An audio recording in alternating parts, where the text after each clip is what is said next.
están? Muchísimas gracias por acompañarnos el día de hoy nuevamente en otro más de la sesión Salud con los expertos.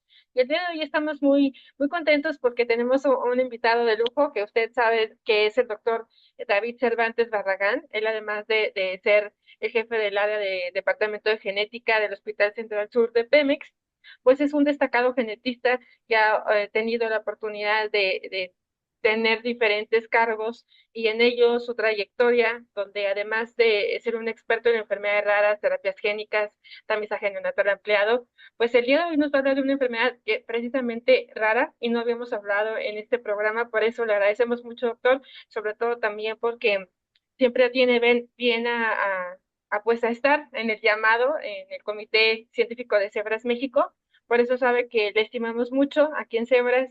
En lo personal, doctor David sabe que siempre valoramos mucho su tiempo, su esfuerzo y su expertise, y sobre todo también por siempre estar trabajando de la mano con la sociedad civil y toda la comunidad de pacientes con enfermedades raras en México y en Latinoamérica. Muchas gracias, doctor. Bienvenido. Y el día de hoy nos va a hablar acerca del angioedema hereditario. Sabemos que hay una clínica que ha sido la pionera en Pemex y por supuesto que el doctor junto con su equipo pues ha trabajado bastante para que esto sea de manera muy exitosa y que además hoy nos va a compartir algunos aspectos desde la perspectiva de la genética. Querido doctor David, bienvenido y muchísimas gracias nuevamente.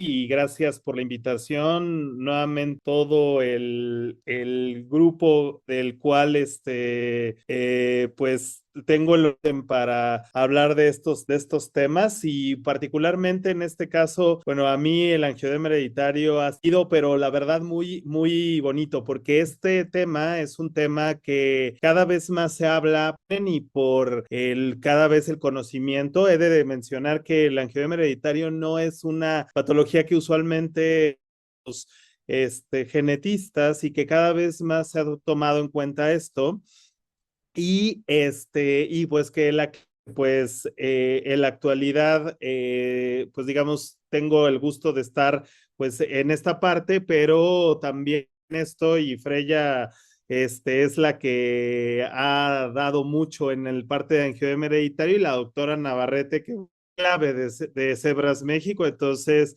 pues honor a quien honor merece y gracias nuevamente por la invitación y pues bueno, la idea pues es hablarles el angioedema hereditario y bueno, particularmente pues el papel del genetista, ¿no?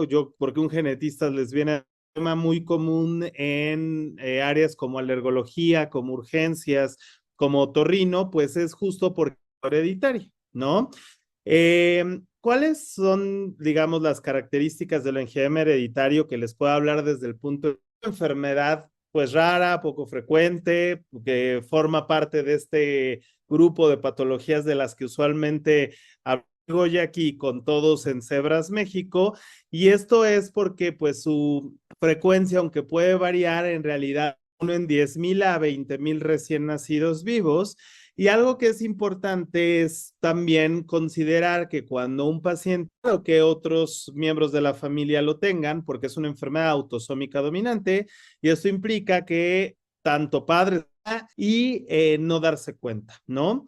Y esto es interesante porque es, digamos, para los pacientes, porque la enfermedad se manifiesta con el edema de tejidos cutáneos y subcutáneo, tanto abdominal como laringio. Y entonces uno de los puntos más importantes del angioedema hereditario es que los pacientes tenemos situaciones como la que vemos en la fotografía de esta paciente, donde de repente tenemos este edema, está en partes, particularmente en extremidades, también en cara y en laringe, pero digamos, las situaciones pues, justo en la cara y en la laringe o en nivel abdominal. A nivel abdominal porque los pacientes pueden llegar a un servicio de urgencia con algo que este abdomen agudo pues puede confundirse con apendicitis, colecistitis, colitis y todas las citis que ustedes gusten en abdominal. Cirujanos bajan y ven estos pacientes, pues resulta que el paciente no tiene nada. Tal vez lo único que logren ver en los estudios de imagen es algo de esto no representa algo específico y entonces muchas veces son sometidos a cirugías en donde le van quitando pues diferentes blancas, es decir, no encontramos algo. Y también el problema es cuando ocurre en edema facial es que esto es muy común que también respiratoria, inclusive nos hemos encontrado que cuando hacemos los árboles genealógicos en la familia pudados por una reacción alérgica, por un choque anafiláctico, y entonces esto puede ser algo pues que el antecedente no lo correlacionen con lo que está haciendo, para que es que el 50% de las personas experimentarán al menos un edema de estos laríngeos a vida, que son los casos graves, y que uno de estos pudiera estar asociado a un 30% a la mortalidad, diagnosticarla y de ver sus puntos. Y uno de los puntos clave que es, digamos, lo que los alergólogos usan de otros tipos de angioedema, es que a diferencia de un edema que pudiera estar reaccionando por ejemplo, a algunos otros estímulos, estos pacientes no suelen tener prurito o urticaria. Generalmente, pues vemos que los pacientes cuando es una reacción histaminérgica o de otro estilo, pues los pacientes urticaria y los pacientes en este caso no la tienen y no tienen prurito, porque en general cuando está asociado a esto, pues son pacientes que lo que es importante desde el punto de vista genético son dos cosas. Una es que la penetrancia es incompleta, es decir, pudiera variantes, pero que no tengan no tengan datos de la enfermedad, aún pasando mucho tiempo.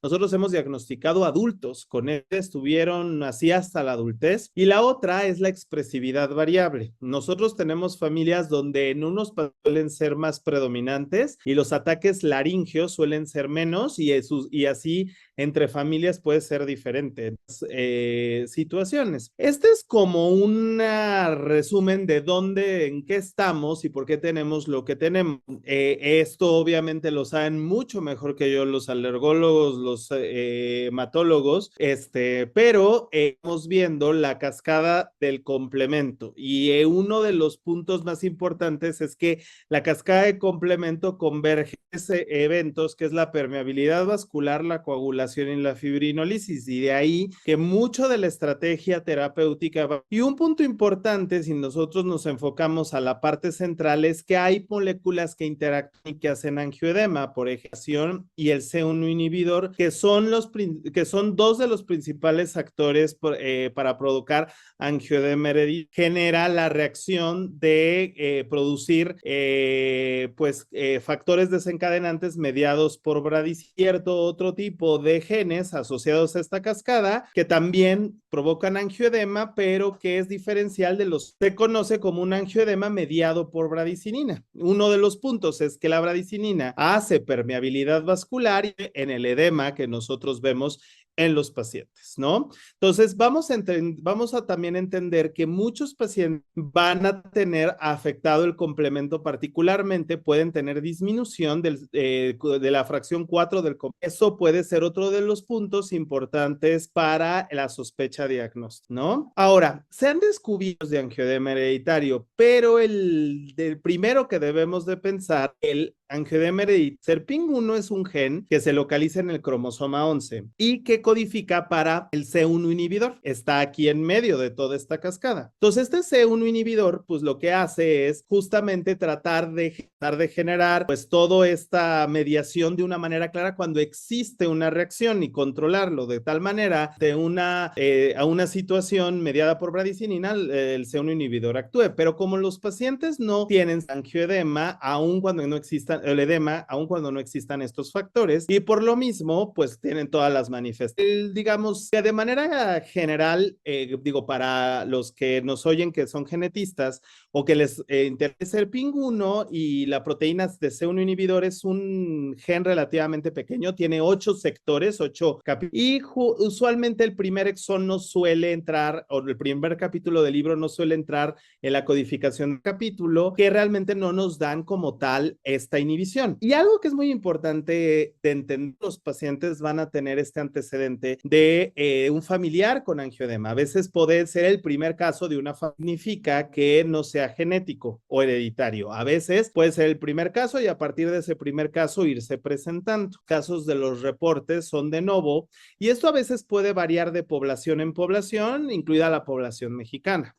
Ahora, el gen para hacer el diagnóstico, algo que es importante es que se han descrito más de 400 diferentes variaciones en no tenga que revisar todos los capítulos del libro, es decir, a diferencia de otras enfermedades como tal vez fibrosis quística, donde u otro tipo de situaciones, aquí yo tengo que revisar los 8 capítulos porque hay diferentes tipos de variantes. Hay de sentido erróneo, de sentido equivocado, muchos tipos de alteraciones, por lo que si se hace un estudio molecular, se tenga que revisar. Cuando evaluamos SERPING1, que SERPING1 a su vez se divide en otros 2 subtipos. Y digamos, por la Organización Internacional de Alergia, la WAO, lo que ellos mencionan es que a este tipo de angioedema tipo 1 o tipo 2 o angioedema mediado por C1 inhibidor tipo 1 o tipo 2. En estos casos, cuando yo tengo una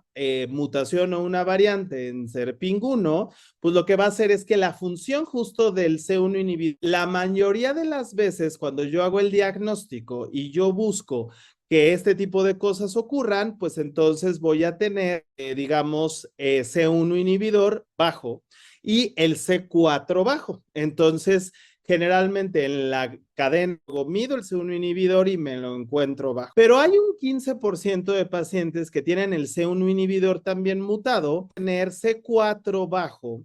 Sin embargo, el C1 inhibidor va a estar normal y eso se llaman angioedema hereditario. Clínicamente, la verdad es que se parecen mucho, ¿no? El tipo 2 por C1 inhibidor o por variantes en SERPING1, ¿no? Y aquí podemos ver algunos ejemplos de cuando se buscan estas variaciones en diferentes tipos.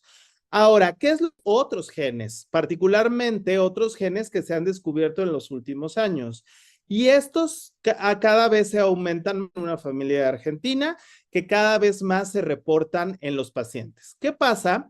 Pues algo que no sabemos todavía más variantes de angioedema hereditario es que los pacientes particularmente más afectados suelen ser las mujeres y situaciones que tienen que ver con temas estrogénicos. Entonces, la menstruación lo pudiera desencadenar, ciertas condiciones en las que esto puedan generar este tipo de situaciones.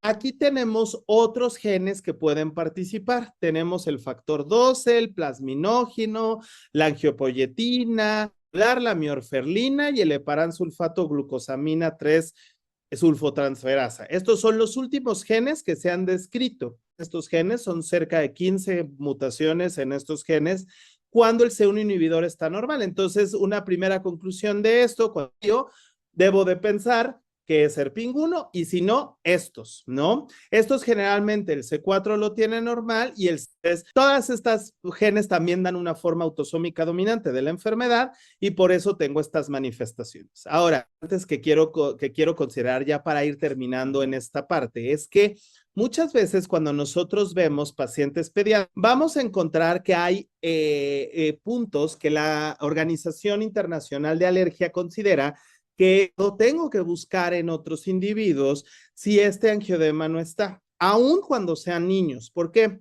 Porque si nosotros puedan tener manifestaciones, las manifestaciones pueden empezar entre los 5 y los 11 años. Y otra vez, puede ser que solo sea un malaringio. Y estos casos empezar con algo importante. Entonces, sobre todo para la terapia, es muy importante. Nosotros vemos esta gráfica, por ejemplo, vamos a encontrar la edad de los síntomas y la edad del diagnóstico. Esto nos hace diagnóstico en los pacientes y con esto. Y algo que es importante es que nosotros tenemos opciones terapéuticas. En la actualidad existen 4 opciones para esto. Básicamente el tratamiento se va a dividir en 3 puntos. Algo que se llama una terapia por un ataque de angioedema en ese momento, la terapia de profilaxis a corto plazo, que es cuando yo les hablaba un poco de algunos eventos que desencadenan el angioedema, pero esto puede ser desde traumas, puede ser también el frío y el calor, e inclusive está demostrado que el estrés puede provocar angioedema. Entonces, si tenemos una profilaxis a corto plazo en el sentido de que pudiéramos llegar a tener pacientes que van a tener para ya dárselos a los pacientes. Y cada vez se introduce más algunas terapias que si pacientes en México tratados con estas terapias, en donde dependiendo del tratamiento, a veces oral, a veces subcutáneo, podemos tener la disminución de ataques y mejore la calidad de vida de los pacientes. Entonces, a manera de conclusión para revisión del angioedema hereditario, es que hay características clínicas muy importantes combinados con lo bioquímico, un edema, y este edema que no esté asociado a urticaria, que no esté asociado a prurito. Y algo que es muy importante es que lo principal es que les dan esteroides y los pacientes no les puede durar de horas. Tengo esto de manera recurrente y no encuentro una razón, eso puede ser mi clínica muy importante. Los estudios bioquímicos están disponibles, farmacéuticas nos los pueden ayudar y el C4, que es algo que se puede hacer en los hospitales, también son cosas que podemos ir revisando. Entonces tenemos el cuadro completo. Cuando yo detecto un paciente es muy importante, riesgo a realizarlos y finalmente, porque sabemos que es una herencia que se hereda de padres a hijos y de hijos a nietos y tengo que estar seguro que si yo tengo algún familiar que todavía no ha tenido un ataque, puedo buscarlo en ello para prevenir justamente que tenga el... Y por último, yo tengo también que considerar que los niños también deben ser parte de esto, ¿no? Está indicada. Existen terapias en los pacientes con angioedema hereditario en las 3 diferentes fases, ya sea además profilaxis a largo plazo, de tal manera que yo tengo esto. Otra vez, si yo tengo un paciente con más de 2 ataques de angioedema hereditario, 2, las pruebas bioquímicas son fáciles de hacer y están disponibles en México. Los estudios moleculares también se pueden hacer, existen en México para estas 3 diferentes fases de la enfermedad que nosotros podemos tener. Entonces, espero haberles dado esta visión y de todas las características que se tienen de la enfermedad, desde el diagnóstico y la sospecha hasta el tratamiento. Y nuevamente, muchas gracias a la licenciada Jacqueline Tovar por este espacio para estar con ustedes en este programa. Muchísimas gracias, doctor David. Como siempre, pues es un gusto poder escucharle y aprender todo el tiempo que usted, pues dedica a este programa, sobre todo ahora hablar de angioedema. Estoy, pues sí, ahora sí que un poquito, pues impactada con los datos que dio. Digo, no es nada, diferente de lo que hemos visto, me refiero en el tema del diagnóstico que está muy retrasado, pero decía usted, 38 años casi se tardan hasta para llegar a un diagnóstico. Es impresionante cómo a veces piensa uno que se va a cerrar, Totalmente. sí, Hemos que se va cerrando la brecha y que ya ahora dicen que ya son 8 años. O sea, creo que esto es independientemente de algo general, pues hay que tomarlo como tal, de acuerdo a la enfermedad y lo que hace falta por hacer, sobre todo promover, como usted bien lo dice, los casos presintomáticos y a adelantarse a sospechar cuando ya hay un antecedente genético. Doctor, Sí, este, totalmente. Muchas gracias, querida Jackie. no a usted, doctor. ¿Puede por favor dejar de compartir su pantalla, doctor? Por supuesto. Sí, así ya le veo mejor. Doctor, pues muchísimas gracias por estar con nosotros, gracias por en menos de 15 minutos compartir pues cómo es que se debe de sospechar, cuáles son las variantes principales de poder sospechar de angioedema. Ya sabemos que hay algunos tipos de ella y que además hay otros factores que también pueden causar angioedema, pero sobre todo también creo que usted ha dicho algo muy importante y es poder sospechar y no nada más analizar la parte bioquímica ni molecular, sino también la clínica y de manera conjunta pues poder llegar a un diagnóstico certero y por ende a un tratamiento correcto. Muchas gracias, Jackie, por permitirme platicar del tema de principio a fin y sobre todo esto que es más pacientes diagnosticados lo más pronto posible para que puedan tener acceso al tratamiento. Claro que sí, doctor, pues muchas gracias y agradecemos a todos ustedes por estar sintonizándonos el día de hoy. Quiero nada más también dar un dato relevante. El 16 de mayo de cada año se conmemora el Día Mundial de la Angioedema. Se hacen diversas actividades, eventos y sobre todo para sensibilizar a nivel mundial. Aquí en México también ya se han hecho por algunas organizaciones dedicadas a ello y bueno, pues también estar comentando que seguiremos impulsando sobre todo también la sospecha desde la formación de los médicos y en todos los niveles de atención. Creo que es un objetivo general que hemos tenido y trazado desde un principio para sospechar y pues algún día sí poder decir cero licencias diagnósticas por una enfermedad rara. Muchísimas gracias, doctor. Gracias a ustedes por sintonizarnos y nos vemos a la próxima.